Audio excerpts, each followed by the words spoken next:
kalian hari ini? Alhamdulillah, luar biasa, Allahu Akbar. Iya, semangat sekali ya kalian ya. Alhamdulillah pada hari ini kita masih diberi kesempatan oleh Allah untuk melakukan kegiatan belajar mengajar kembali, khususnya di mata pelajaran apa? Akidah akhlak. Ya. Sebelum kita memulai pelajaran, alangkah baiknya jika kita mengawali dengan bacaan Bismillah. Bismillahirrahmanirrahim. Ya, sebelum kita memasuki pelajaran, Ibu akan mengabsen kalian terlebih dahulu ya. Fatin, Leli, Mary. Ya, baik sekali. Hari ini tidak ada yang absen. Sudah sangat baik sekali ya. Kemudian materi yang akan kita bahas pada hari ini yaitu tentang apa? Beriman kepada kitab-kitab Allah. Sebelum kita memasuki materi, Ibu ada pertanyaan untuk kalian.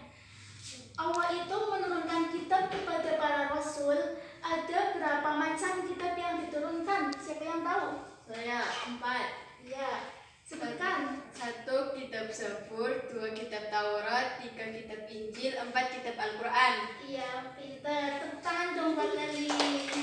Boleh. Kemudian, ya, manfaat kita belajar tentang kitab ini, ada yang tahu nggak? Belum tahu ya manfaatnya ya. Ibu akan menjelaskan sedikit. Jadi manfaat kita belajar tentang beriman kepada kitab-kitab Allah adalah supaya apa? Supaya kita itu meyakini, mempercayai bahwa Allah itu menurunkan kitab untuk dijadikan pedoman hidup bagi seluruh umat manusia. Jadi kalau manusia itu hidup nggak ada pedomannya, gimana rasanya? Hampa kan? Nggak ada tujuan, nggak ada arah, seperti itu.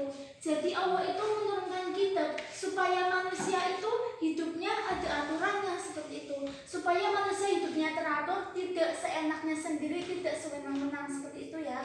Jadi sebelum kita memasuki materi, kita tahu ini apa sih manfaat belajar dari materi ini, seperti itu. Kemudian nanti teknik penilaian yang akan Ibu gunakan adalah dengan penilaian lisan dan penilaian tertulis. Penilaian lisan yaitu dengan permainan, nanti ada tanya jawab. Kemudian penilaian tertulis dengan merasum atau merangkum materi untuk pertemuan berikutnya, seperti itu ya. Sudah paham tugasnya nanti? Oke. Kemudian kita langsung memasuki materi yang pertama, yaitu apa? Di situ dibuka halaman yang pertama, bab 1, yaitu poin 1, yaitu iman kepada kitab-kitab Allah. Iman kepada kitab-kitab Allah ini dibagi menjadi 4 kitab. Kitab yang pertama apa? Di situ kitab Zabur. Ya, kitab Zabur diturunkan kepada Nabi siapa? Daud. Ya, ganti halaman ya. Halaman berapa? Kitab 5. ya, halaman 5. Kemudian kitab Taurat diturunkan kepada siapa? Nabi Musa alaihi salam. Iya, benar. Diturunkan pada abad ke-12 sebelum Masehi. Kemudian yang ketiga apa? Kitab Injil. Iya. Diturunkan kepada Nabi Isa alaihi salam. Pada abad ke-1 Masehi. Kemudian selanjutnya yang keempat, yang terakhir kitab Al-Quran diturunkan kepada Nabi Muhammad SAW. Nabi Muhammad pada abad ke-6 Masehi. Yang sudah paham ya di sini ya. Itu Mbak Meli, di mana kita sebut? Di Israel. Iya, pintar. Di Israel. Kemudian kitab Taurat di Israel dan Mesir. Ya. Kemudian kitab Injil di mana Mas Faril?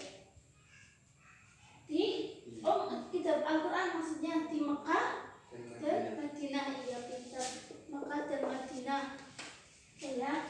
Dari sini paham? Sudah paham apa belum? Sudah. Sudah ya.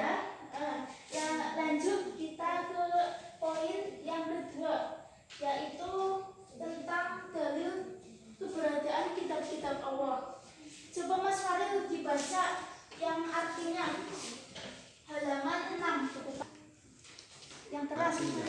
Dan kami telah turunkan kepadamu Al-Quran dengan membawa kebenaran, membenarkan apa yang sebelumnya, yaitu kitab-kitab yang diturunkan sebelumnya, dan patut ujian terhadap kitab-kitab yang lain itu. Ya, terima kasih Mas Fadil. Sudah paham ya, jadi makna dari arti dalil tentang keberadaan Allah ini, yaitu di surat Al-Maidah ayat 48, bahwa Allah itu menurunkan kitab sebagai petunjuk bagi umat manusia. Kitab itu Al-Quran dengan membawa kebenaran. Dengan membawa kebenaran ini maksudnya apa? Maksudnya Allah itu menurunkan kitab supaya kitab itu bisa membawa kebenaran kepada seluruh manusia. Coba kalau manusia nggak ada pedomannya, nggak ada kitabnya, dia akan seenaknya sendiri kan mencuri, nggak ada yang larang. Mau merampok nggak ada yang larang. Mau zina misalnya nggak ada yang larang, seperti itu kan. Ini semuanya sudah diatur di dalam Al-Quran seperti itu ya. Jadi makna dari ini supaya Alkitab itu bisa membawa kebenaran kepada seluruh umat manusia, seperti itu. Lanjut kita ke poin yang ketiga, yaitu tentang kitab-kitab Allah yang wajib diimani. Pertama apa Mas Farid? Kitab yang pertama tadi? Kitab Zabur. Iya, pintar. Kitab Zabur ini bahwasanya kitab Zabur berasal dari kata Sabaro Yasburu Zabrun. Apa Mas Farid? Sabaro Yasburu Zabrun. Ya, yang artinya Tulisan. Tulisan. Jadi asal kata dari kitab Zabur ini maknanya tulisan. Ibu mau tanya, apa sih sebenarnya tujuan kitab Zabur itu diturunkan? Ada yang tahu nggak? Ya, Ibu akan menjelaskan ya. Jadi tujuan kitab Zabur ini diturunkan supaya apa? Tentu saja supaya menjadi petunjuk bagi umatnya Nabi Zabur pada saat itu. Karena kitab Taurat itu kan diturunkan ketika pada masanya umat Nabi siapa? Nabi Daud. Jadi pada masa Nabi Daud itu diturunkanlah kitab Zabur supaya apa? Menjadi petunjuk bagi umatnya. Kemudian selain menjadi petunjuk, tujuan diturunkan kitab Zabur ini juga sebagai kabar gembira bahwa bumi ini diberikan kepada hamba-hamba yang soleh, seperti itu. Jadi tidak hanya sebagai petunjuk, tetapi sebagai kabar gembira. Orang-orang soleh itu akan mendapatkan kebahagiaan, terutama di dunia dan juga di akhirat, seperti itu. Jadi paham ya tentang kitab Zabur ini ya? Seperti itu penjelasannya. Kemudian kita lanjut ke yang poin kedua, kitab Taurat. Kitab Taurat ini dalam bahasa Ibrani yaitu diambil dari kata Torah. Iya, pintar. Apa sekali lagi? Torah. Iya. Torah. Jadi kitab Taurat ini diambil dari bahasa Ibrani ya, kemudian diartikan ke bahasa Arab. Jadi dimaknai atau disebut dengan kitab Injil, seperti itu, dimaknakan ke dalam bahasa Arab.